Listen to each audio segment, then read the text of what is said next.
Welcome to the Butternotes podcast with three guys who have no business listening to music, much less talking about it. MS Paint, baby. Let's go. What font did you use? You're a Arial. I used Arial. I was going to go Comic Sans MS, but I thought that might be too deep fried. Isn't the cheeseburger, isn't that in Comic Sans? Yeah, we used Comic Sans MS for the first EP. For our piece of shit fucking EP. It's fitting. You have a finely tuned aesthetic sensibility as shown in this text on the screen as we speak. I appreciate that. Yeah. So what are you talking about today? Well, it's in the top right-hand corner, so why don't you tell us? So we're going to talk about the Mark I of Deep Dive. I'm not familiar with that group. Yeah, you probably haven't heard of them. Doing a Deep Purple of Deep Dive today. I'm just going to sit back while you guys talk about the first lineup of Deep Dive. So why do they have the Mark convention for Deep Purple? Who started that? Deep. The fans. I mean, obviously guess? it's the lineup, but who decided it was going to be denoted by marks? I feel like because their lineup changed a lot, but several albums did get made out of each lineup. Like, we have the first three albums that we're talking about today are all the same lineup, and then it changed after that, but then they put out 4 or 5 albums with the Mark II lineup. So there's constant lineup change, but the lineups lasted kind of long for when they were around. So I feel like Right. it just kind of naturally became the most convenient way of organizing the catalog. But your question, James, is why Mark? Why did they pick that convention? Right? Yeah, and it might be for no particular reason. I'm just curious. It sounds fucking cool. It does sound cool. Know. Yeah. Is there another band that uses that? I can't think of one. I know Mesa Boogie does that with their classic flagship amplifier line. All right. I got my Mark V sitting right next to me. I don't know. Deep Purple's a machine, man. I don't know. Maybe that's why. So Mark I of Deep Purple. I'm trying really hard here not to insert some kind of Machine Head pun, and I'm not gonna fucking do it. Oh, I know. I was trying to put that in your. I was trying to it. program you. I'm not gonna do it. Fuck you. Let's hear the material. You got material? I don't have shit. What do you have? You just said you had material. What are you talking about? You just teased us. You just said you had some kind of Machine Head pun. I said I was trying hard not to insert something. I didn't say I had anything good. Yeah, I was priming him. In fact, I don't have shit. Okay, so Mark I of Deep Purple is. So you have the three main dudes, the three dudes who would go on to Mark II, which is Richie Blackmore on guitar, obviously, John Lord on organ, obviously, and then Ian Pace on drums. Ian Pace being the only fully consistent member of Deep Purple, is on every album.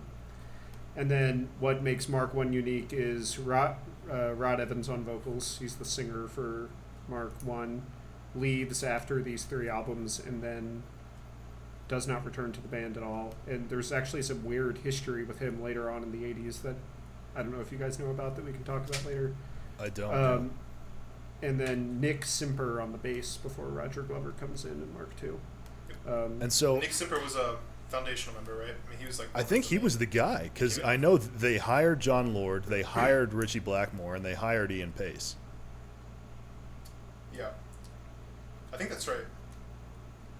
Yeah, and I think so.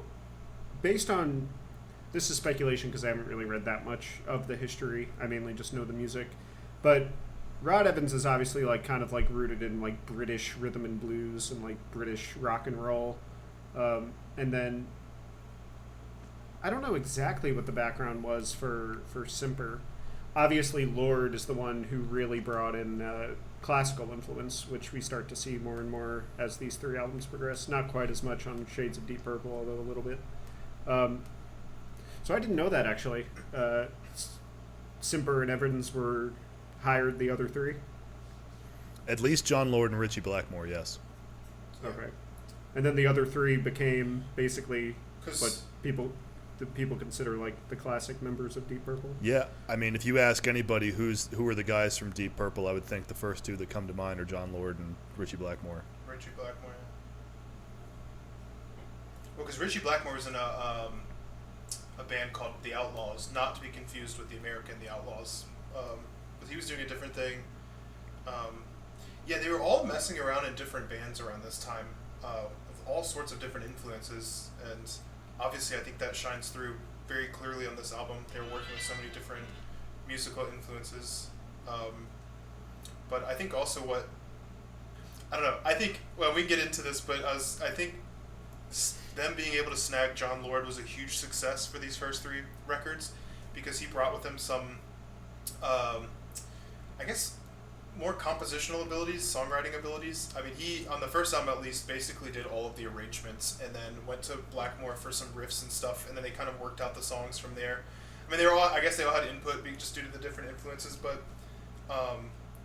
yeah, it was apparent to me when I was listening to this that their songwriting was lacking a bit. I mean, they're all excellent players. Like, the playing on these albums are great, but I thought the songwriting was lacking in certain respects. Well, they only wrote half the songs on the first one. Here, let's move on Let's talk about it. to episode 1 here of the Deep Purple saga. Shades of Deep Purple, 1968. It's funny that these guys were around for the late 60s.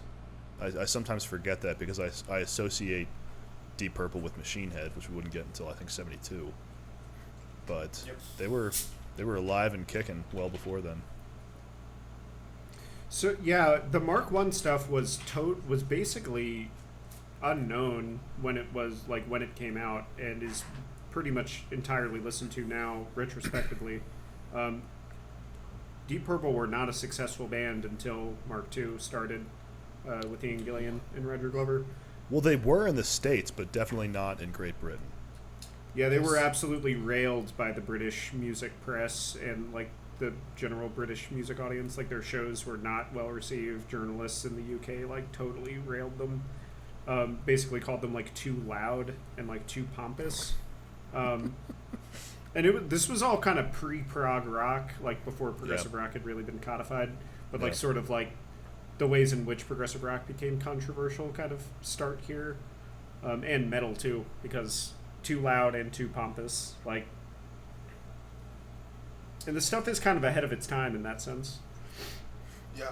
In some ways, in some ways, yes. I mean, we have to keep in mind here on this album and then the next one we'll talk about, half of the tunes are covers. There's four covers and 4 original tunes on each with these first two, so they're really kind of trying to establish their sound by messing with the arrangements on songs that are already popular, and it worked for them. I mean, Hush was pretty huge. This is the classic version of Hush. Yeah, exactly. Yeah, and I mean, it was very big in the United States. I mean, Joe South was an American songwriter, and I think the other popular song, "Hey Joe," was written by, I think it was Billy Roberts, who's also another American songwriter. So both of these songs were pretty big in the United States.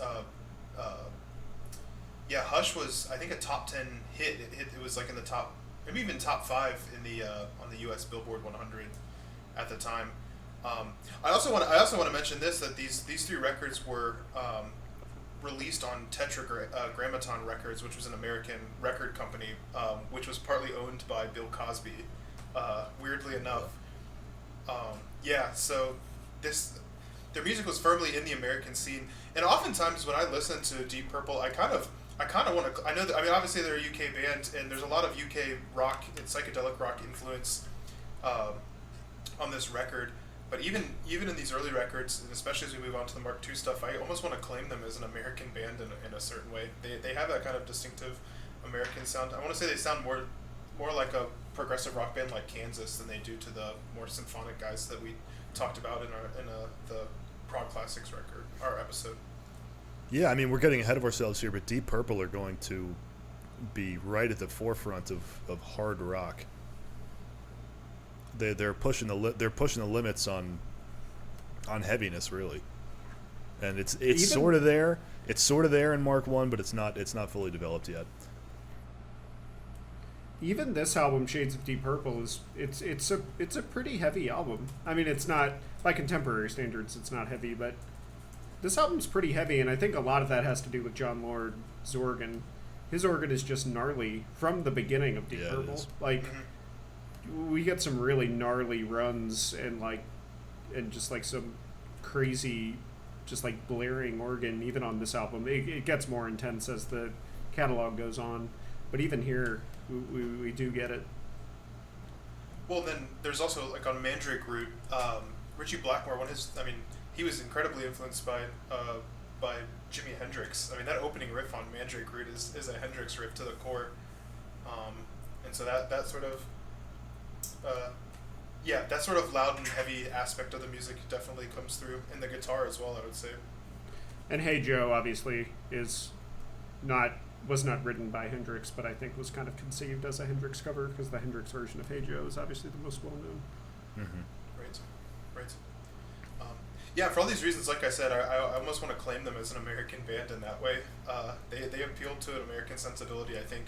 Well, yeah, the Americans liked it better than the Brits. Yeah, there's data to back this up. And I even feel that way on their with respect to their later stuff too. I know they get put in that sort of triune of bands with Led Zeppelin and Black Sabbath, which were like at the forefront of like heavy metal and hard rock music in the 70s. But I've always thought Deep Purple's, I don't know, aesthetically a more like American leaning band or something. I don't know if you guys feel the same way, but that's just. I don't feel that way when I'm looking at this album cover. Well, no. They look pretty damn British. Yeah, with like the ascot. Look at John Lord's. The cover of Help by the Beatles on here is pretty. It's not like, I wouldn't say it's like an amazing track, but I think like it definitely like is indicative of the ambition of this band that would go on to blossom later on, because it's a pretty radical rearrangement of that song. It's slowed down, and I think they were. It sounds to me like they were trying to give it a sort of psychedelic turn or something by slowing down the arrangement, and they did that with the other covers as well for the most part, I think. Yeah, the Help, I think, is probably the most psychedelic moment of the whole album. Yeah. Apparently, Paul McCartney dug it. I'm sure. I have no doubt that. I don't know what Lennon thought of it. I don't know if he ever commented on it, but it's like almost like something that Lennon would have written in 1968 as opposed to in the early 60s when they did Help. The low point of the album for me is I'm So Glad, because I'm So Glad is one of those standards that I don't really care for. It's just extremely repetitive and gets old fast, in my opinion. And it shows up on a lot of 60s rock albums because it was a blues standard, still is a blues standard. And it wears thin for me. Just that it's like the same vocal melody and like basically the same phrase just repeated, which isn't necessarily bad, but at least the version they do of it on here gets rote fast, in my opinion. Yeah, and I mean, that's kind of what I mean when I think about Shades of Deep Purple. I see this as like an obvious first attempt. It's not even just the covers. It might even just be the choice in covers. I don't know. The only one that I think really worked that well was Hush. Hush is the highlight. Hey Joe's pretty good. Yeah.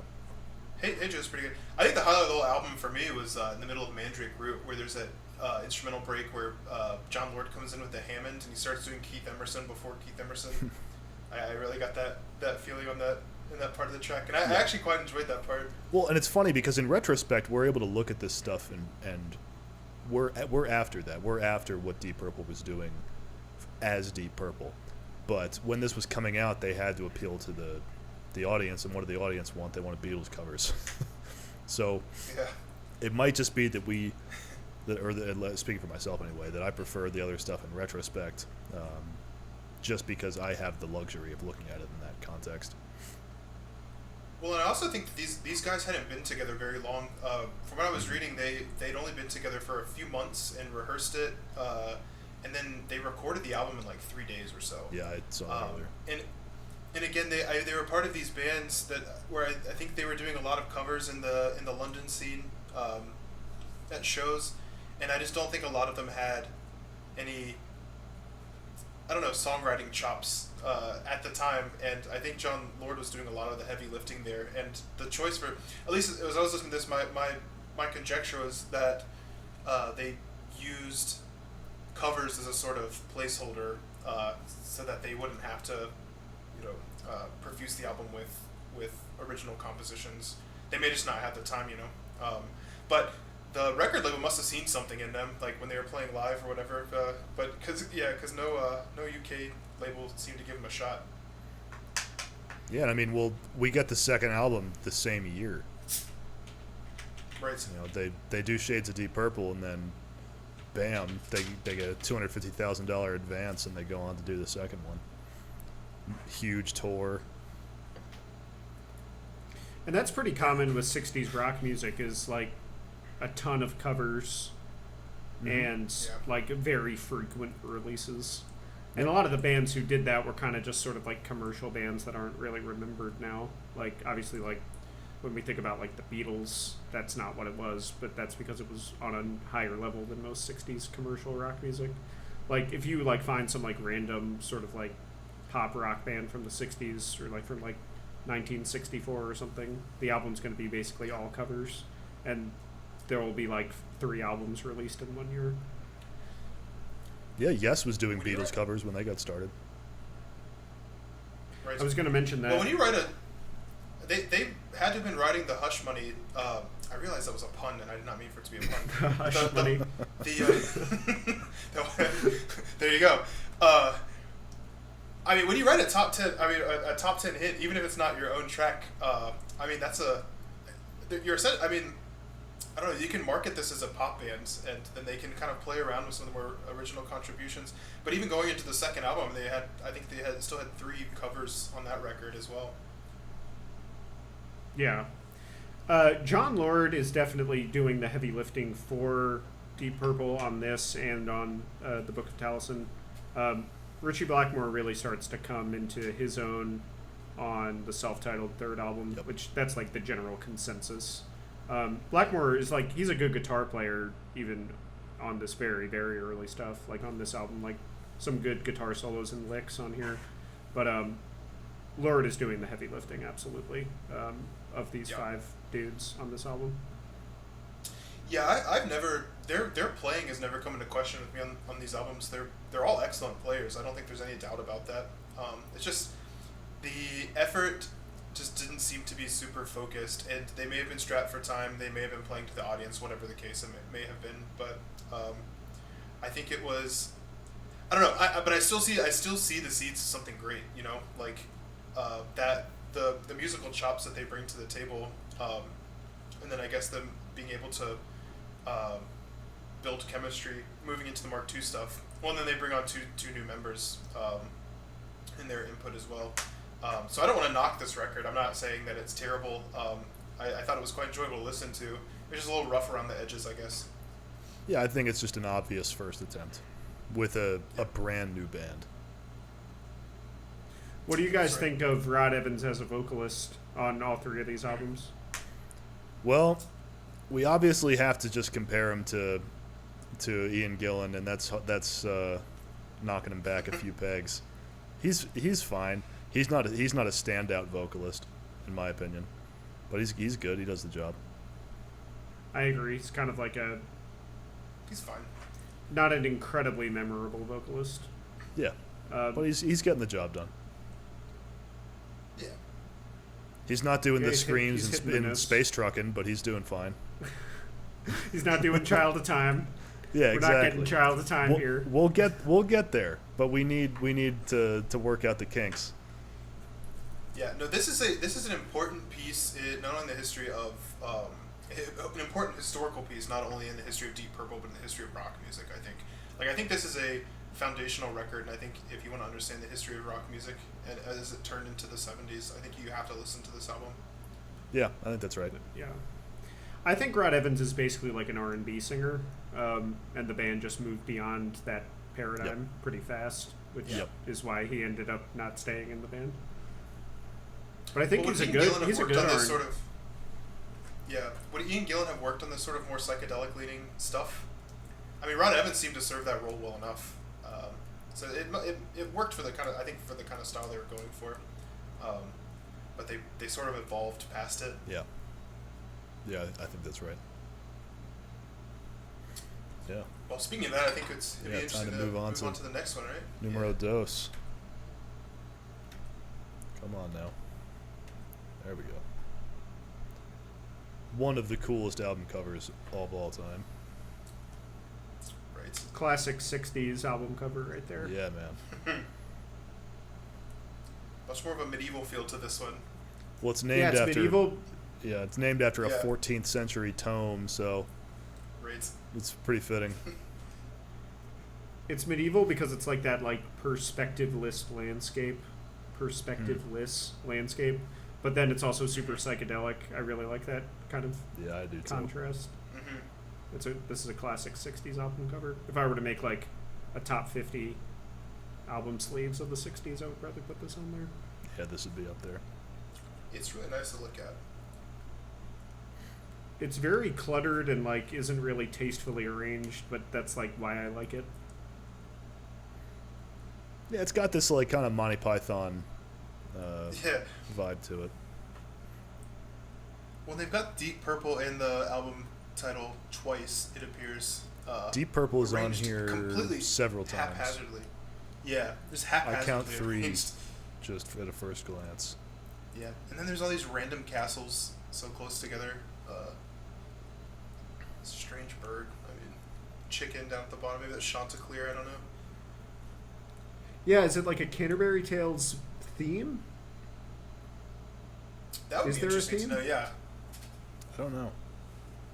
Yeah, maybe there's some Chaucer inspiration in here. Oh, and I'm seeing the names of the members of the band here on the left, the margin here as well, near the bird. Yeah, I mean, I like album covers like this where you just kind of look at it more and you can find some goodies the more you stare at it. Mm-hmm. I think it's aesthetically pleasing, even if it's, like you said, cluttered. And it's fitting for the music as well, I think. Yeah, I think this is a big improvement even already on the first record.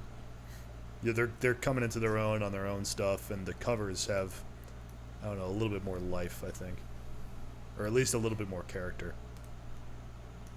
We get the first true Deep Purple classic, I think, on this album with Ring That Neck.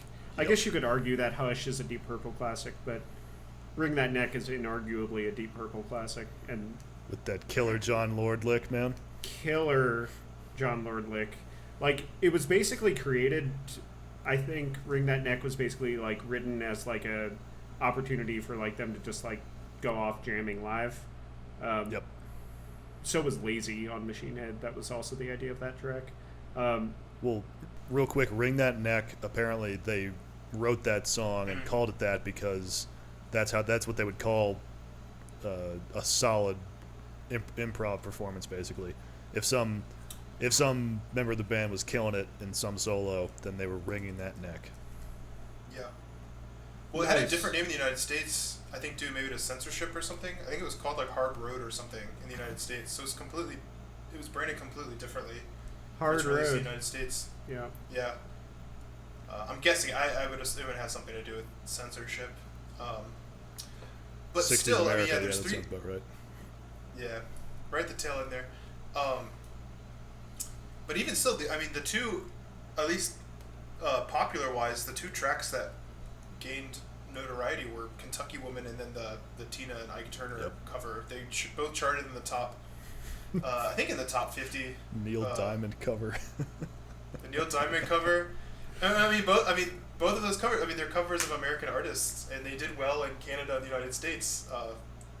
But I think this album received had a warmer reception in the UK than the previous one. Yeah, I was reading about this just before we jumped on here. It's still not. They still weren't loved though. I mean, the anecdote was that they went on tour for this record and they were making 2,500 euros a night in America, and they'd make 150 a night in Britain playing bullshit little, club gigs. See, the Americans knew that there was something special brewing here. We were on the ball much quicker than the Brits with this stuff. That's so odd. Like, I don't really understand why that was. Well, heavy music had kind of started in the States. There's some heavy shit on the early Mother stuff. There's some heavy shit. Had the Doors come out yet? I think the Doors came out in '67. There's some pretty heavy shit on the Doors, relative to the British stuff anyway. Hendrix obviously is heavy as shit. It might have just been that the heavy stuff in Deep Purple, which was already showing up in Deep Purple's original stuff, was more appealing to an American audience that was more used to that type of sound already. Right. They're warmed up for it. So I'm glad you brought up the Doors, because I actually wanted to pose the question, kind of two questions.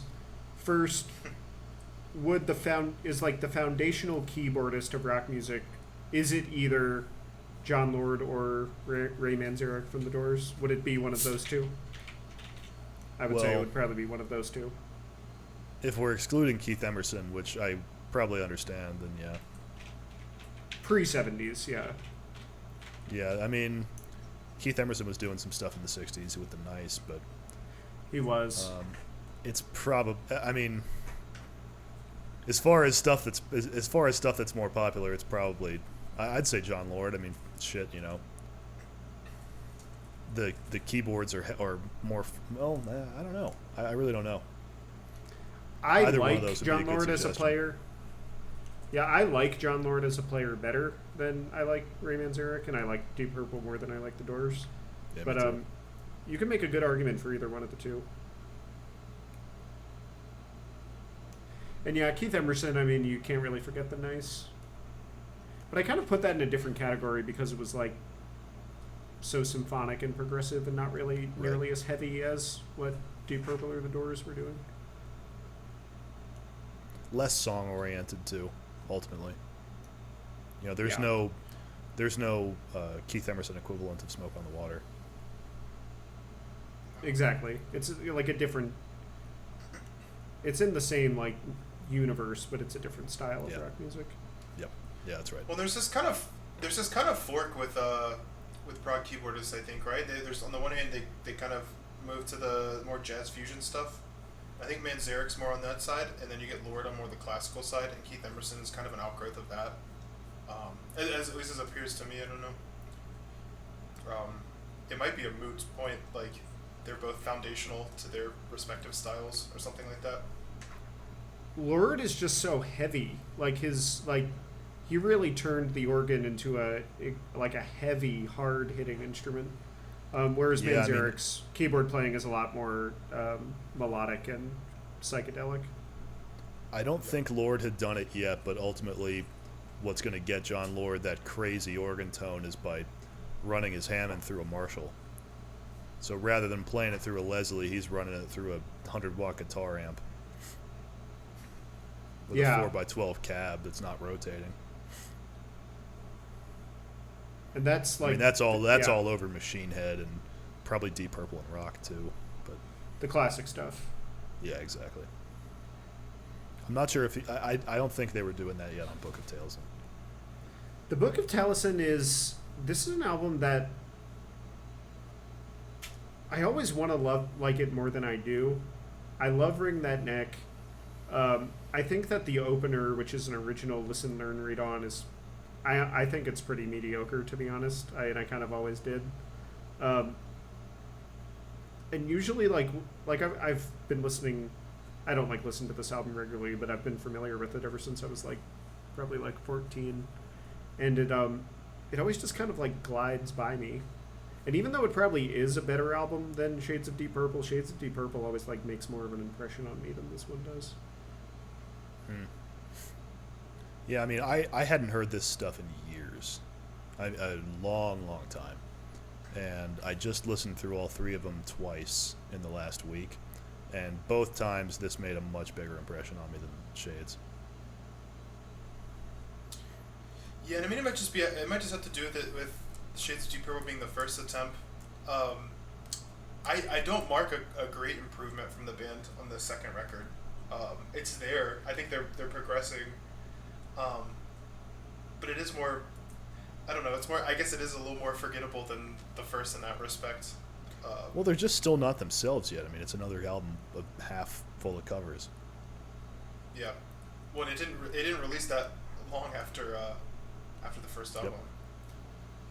And Listen, Learn, Read On just like is not there songwriting wise as one of the originals. Like they're just not quite there yet as songwriters here.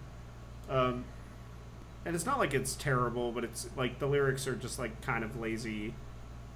Maybe not lazy, but they didn't. It's just not there. It's not there songwriting wise yet. The instrumental performances are great, and like when they jam out, like on Ring That Neck, that's amazing.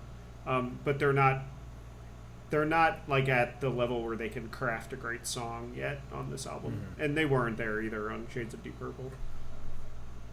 And like we said, you know, the singer Rod Evans is just not. He's not there to push them to where they need to go. Really, the band is kind of moving beyond Evans, even more. Like they continue to do so. The Beatles cover on this album is interesting because it's one track, and the beginning of the track is an original sort of like classical piece, and then that just segues into the Beatles cover, and I think that's kind of like foreshadows a lot of the ambitious classical crossover that would especially explode on the next album on the self-titled. Like that was a cool and like kind of like sort of radical idea to merge an original classical crossover composition with a Beatles cover, and I think it works. Yeah, there's not much of that happening yet, really. A little bit with Crimson. Who else am I thinking of? See some of it with Zappa, but in a different context, in a much different context. What do you mean exactly?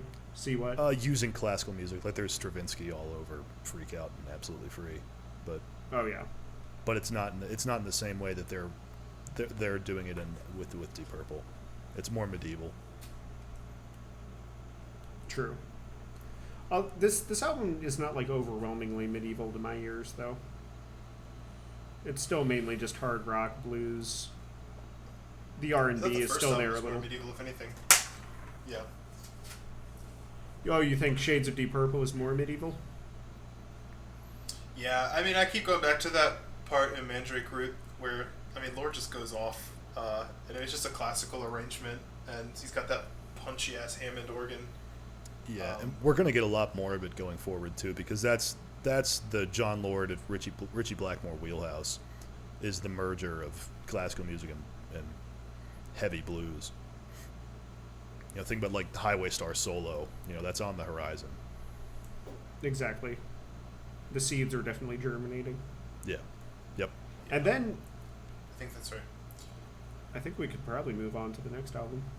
The third Deep Purple album. Please tell me you got the good album cover for this one, too. This is also a great album cover. Let's see. What do you got? Rate Your Music. Yeah, this one. Some Bosch. This is Bosch, right? Hieronymus Bosch. Where does it say this? It's like, you know, Hieronymus Bosch, he was like this medieval like panel artist, and he has like these 3 triptychs, and this is like it's like these insanely detailed, surreal, like macabre images. I think this one that this is taken of is of hell, and this is just like a little piece pulled out of that painting. I'm sure you've seen some of those Bosch paintings. Yeah, probably. James, like online somewhere. Probably at some point. They're freaky, man. Yeah, well then the band is tucked away here in a completely different like highlight, I guess, next to the harp, just kind of pasted in the middle. Ah, yes, there they are. And they look scared shitless, or high. I can't tell which. Yeah, right around here. High maybe. It's a little awkward just pasting that in, but I kind of like it. I like it. Yeah. So this is It's Monster awkward. next to them It's is awkward. terrifying. The manner in which they're pasted in there is kind of awkward. The time warp is kind of fucky, but it's cool. Yeah, Deep Purple are This still insect unknown. king at this devouring point. a person. Yeah, still pretty much unknown. I mean, this is only a year later than the first two. Yeah, 1969, But there's- third Deep Purple album and the last album of Mark One. And I think this album is amazing. Like, not even just like compared. Yeah, I think like I do too. in its own Substantial context. sonic jump. Yeah, like free of the context of the discography, not relatively amazing, not like just like as its own unit, independent of what came before or after. I think this album is incredible. Yeah, I turned this one on and I was like, all right, here we go. Now we're getting somewhere. Yeah. We kick right off. Much more original compositions. Yeah. Go ahead. I was just saying, many more original compositions, and I think they worked out the pacing of the album much better. They got the like capstone with April at the end. They've got that weird little interlude. I can't remember the name of the track. It's like less than 2 minutes long. Fault line. They start off with a couple. Yeah. They start off with a couple 5-minute tracks, and then throw the cover in, I think. And I think they started working out the pacing of the album better. It was arranged a lot better. The track listing. It definitely kept my attention more than the other albums. I guess that was my problem with the previous two albums, is they kind of just sort of meander a bit, and I lose focus when I'm listening to them.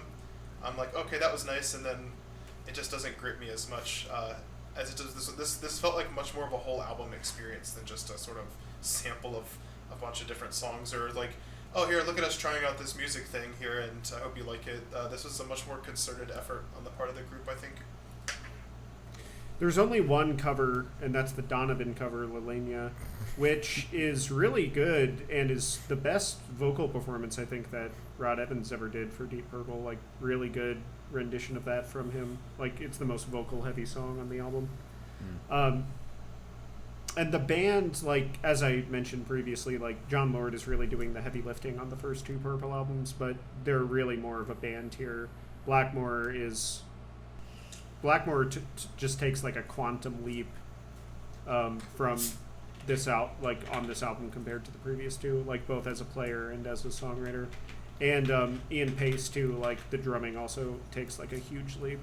Like we open with that really like classic drum intro on Chasing Shadows. Chasing Shadows being like it's pretty much like it's almost like a drum solo, even though there are lyrics and some organ. It's like almost a drum solo. And like everyone in the band who's not John Lord is definitely doing way more here than they were previously.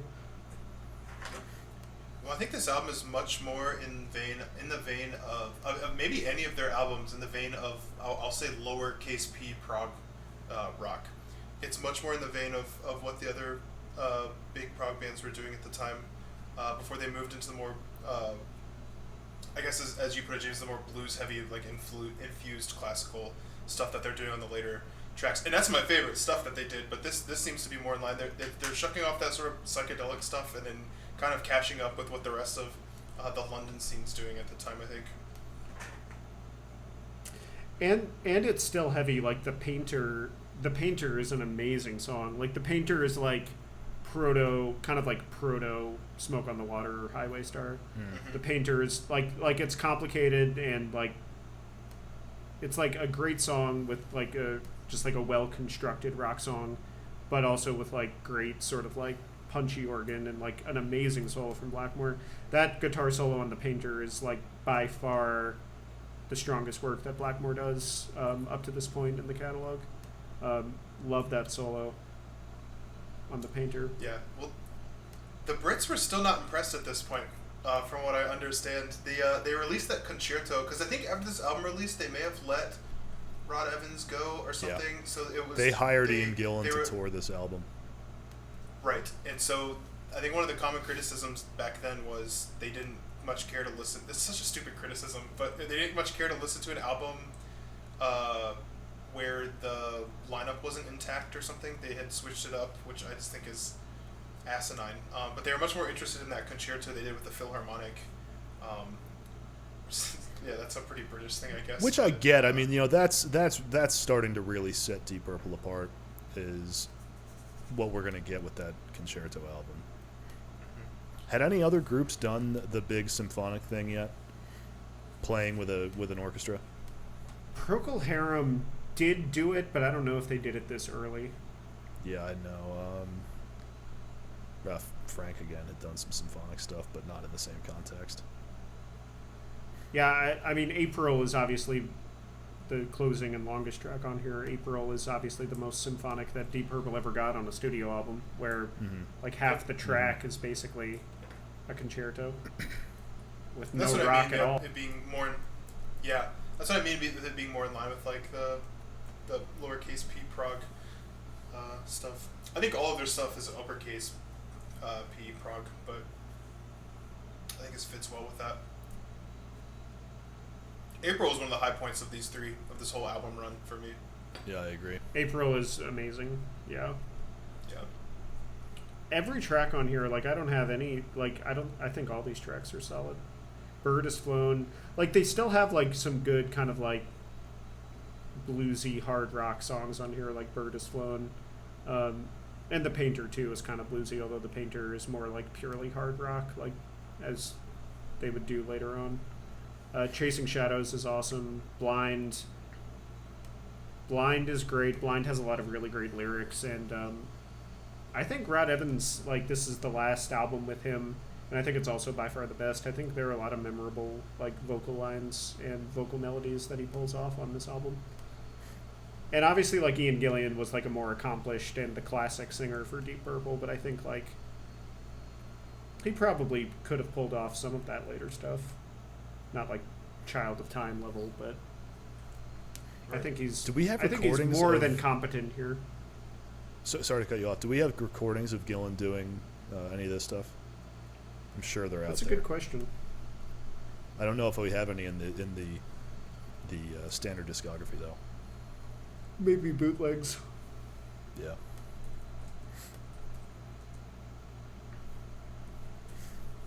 Yeah, I think this is it's no surprise this is the end of a first lineup. I mean, they're just pushing it in a new direction on this record, and needed to find somebody else to handle the frontman duty, because they need a huge presence, and they're going to get it with Ian Gillan. Yeah, like, they're pretty much full-blown virtuosos at this point, and they needed the same for the singer. Am I pronouncing that correctly? Is it Gillan or Gillian? I actually don't know. Yeah, I don't know I'm pretty sure either. it's Gillian. In that case, it might be. Yeah, I don't know. No, it's Gillan. You're right. I was saying it wrong. Yeah. Okay. Apologize to Sir Gillan. I don't know if he's actually a knight, but but he should could be. He should be. Was John Lord a knight? I don't know. I don't know if any of these fellows were knighted. Paul McCartney's a knight. Well, Paul McCartney is a knight. Ian Gillan. That should not exist anymore, by the way. Sorry Yeah. to all of our British fans, but that's Indeed. ridiculous that that's still a thing. We got that right. We got that right in the States with the prohibition on titles of nobility. Yeah, I think so. Unquestionably. Well, one last thing about their move to the heavier sound. I mean, Ian Gillan worked closely with Iommi from Black Sabbath, right? Like, he was good friends with him. Already? I think there's some Sabbath with Ian Gillan. Yeah, I think Born that's Again. right. Was this This is terrible. Everybody had a stint in Sabbath at some point, though. Fair enough. Born Again is horrible. It's like, I don't think anyone likes that album. When's the last time you guys have listened to Born Again? High school. Yeah. It's been a long time. It's It should have worked. Ian Gillan. It sounds like Ian you probably Gillan. got filtered. I'm going to listen to it again. It's going to be awesome. Yeah, I got filtered by Born Again by Black Sabbath. I got filtered. You're right. We're going to find out.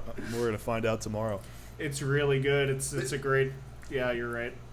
Maybe someday I'll be I'm on looking. this It has such stratified ratings. Some people rate it as a 1 out of 5, and others rate it as 8 out of 10 or whatever, 4 out of 5. I would not give it a weird. 1, but it would definitely not be very high. Would you give it a 2 out of 10 though? No, I wouldn't go that low. Or I'm you were just making giving you fun shit about what for I said your- the other day. Yeah, I'm just giving you shit for your position that there is somehow a difference between a 1 out of 5 and a 2 out of 10. That position is actually. It's connotatively. I knew when I wrote that the two of you would be like. Was about to say some slur that I stopped myself from saying. I think you guys know what it was. I sent that and I was I have no idea. I was like, I know, it's so obvious what I mean, but this is just gonna absolutely set them off, and I'm sure it did. I just don't know what the hell you were talking Yeah, about. it's a bit tenuous, champ. So, yeah, let's not argue about this. This So, isn't the episode for this. Just so we know what I'm talking about. We'll get into the metaphysics of ratings on a different episode. The aesthetics of mathematics. Yeah. We didn't even explain what we're referencing. So, in my opinion, how a 1 out of 5 is mathematically the same as a 2 out of 10, but they can carry different connotations, even though they're mathematically the same. That's my position. We're not going to argue it, and that's what I said, and that's what we're talking about. But now we're going to move on. They can carry different connotations. It's just why. Why don't we move why on? Do they anyway. It doesn't matter because none of the 3 albums we talked about tonight are either a 1 out of 5 or a 2 out of 10. Correct. So there was this weird thing that I just recently read about that happened in the 80s, the early 80s with Rod Evans. So Deep Purple was not active. I think it was 1980 or 1981. Deep Purple was not active anymore. It was before they reformed. And Rod Evans was approached by some incredibly sleazy promotion company. And what the company did, it was their whole business model was take popular bands that weren't currently touring and take people who weren't famous who had played with those bands. In this case, Rod Evans. He wasn't not really that famous, but he was the singer of Deep Purple at one point. And what this company would do, they would take people like that. They would hire some random session people. They'd put the band together and then they'd call it the famous name. So they called the band Deep Purple. They got Rod Evans. They hired some hack session players, called the band Deep Purple, and then sent them on tour. And obviously it was this huge problem. I'm sure they got sued into the fucking dirt. They got sued into the dirt. Evans was absolutely crushed in court. And there's this quote from John Lord, we didn't want to have to sue him. We kind of destroyed his life by that lawsuit. But John Lord was we couldn't think of any other way to stop. We had to get that band off. We had to stop those shows. They had to get him off the fucking as stage. soon as possible. Yeah. And John Lord was we couldn't think of any other way to do it other than suing. And so they did. Well, I mean, I guess you start with a cease and desist, and if they don't fucking stop, what are you supposed to do? Yeah. Well, so part of this I'm reading here, the band was called Bogus, I guess colloquially known as Bogus Deep Purple, and they were also former members of Steppenwolf and then unknown session musicians. But I want to know, did this management company, who else did they? They did they Pete run? Best. What are their Pete bands? Best as the Beatles. Yeah. They did Lowell George's Mothers of Invention. That was Yeah, more they of a got deep reference there. Wrecked in court. They got wrecked, and so like it like absolutely destroyed Rod Evans, and Rod Evans basically became like he's still alive, but he became like a complete recluse and like retreated from public life entirely after that, and like no one even really knows where he is. Like I think there's like some speculation that like he might not even still be alive. Like that's how much he retreated from public life after Wow. that lawsuit. Wow. Like It was 3 years it's old. kind of sad. It is Kind of sad. sad. I mean, what was he thinking, agreeing to this venture? He was probably getting his dick sucked by some sleazy, some sleazy promoters who were like, you are Rod fucking Evans. You're gonna go out on tour and play fucking You are Deep the- Purple you are the songs. real Deep Yeah, Purple. you are Deep Purple, and we're gonna get you back on that stage. And I mean, there were Poor like guy. like the reaction when like people paid for the tickets and went to the show and saw like who was actually on the stage. It was like none of the actual band on the stage. Like I think that like there was like near riots at the shows. Oh my gosh. Yeah, like, hey, I paid $5 whole to see Deep Purple, and this is not Deep Purple. No, at that I'm sure they were paying good money. I'm sure the tickets were expensive. And so the management company, when they found out about it, like basically like put up these flyers on all the shows, like the following people are not going to be playing, and then they listed like John Lord, Richie Blackmore, Ian Gillian, Ian Pace, right? like Jesus. David Coverdale, all the people who you want to see, like they will not be playing tonight. God, that's brutal. After people bought the tickets, Poor old Rod Evans. that's brutal. Yeah. There does seem to be some testimony that he's doing just fine as of 2015. So that's just one guy though. So Who? That's one of those sleazy promoters, probably. Still buddies with him. who? No, Captain Beyond drummer Bobby Caldwell mentioned he was in touch with Evans, and Evan is quote just doing fine these days, and had gone back to working in respiratory therapy for a long time. Okay. So I don't know if I Yeah. believe it. it's not as it's not as bad as what's his face from Dream Theater going to become a insurance salesman, Oh, poor Dominici, yeah. Dominici. Yeah. Bob Rousset from Cannibal Corpse went on to become a golf teacher. That's pretty Nice. cool though. We discussed that. Yeah. Yeah, honestly. Yeah. That's pretty pretty sweet. cool. Not as cool as being a death metal guitarist, but better than. But he got to go be a Insurance. death metal guitarist for a while, and then he retired young, and he just teaches people to swing nicely. Yeah. Good on you, lad. Not bad. Yeah, Not bad at all. it's a better fate than Rod Evans. Indeed. Or Dominici. Yeah. Or Dominici. Yeah, I thought that story Yeah, was we didn't wild. make- I don't know how I had never read about that because I was like pretty obsessed with Deep Purple in high school. I don't know how I'd never read about it.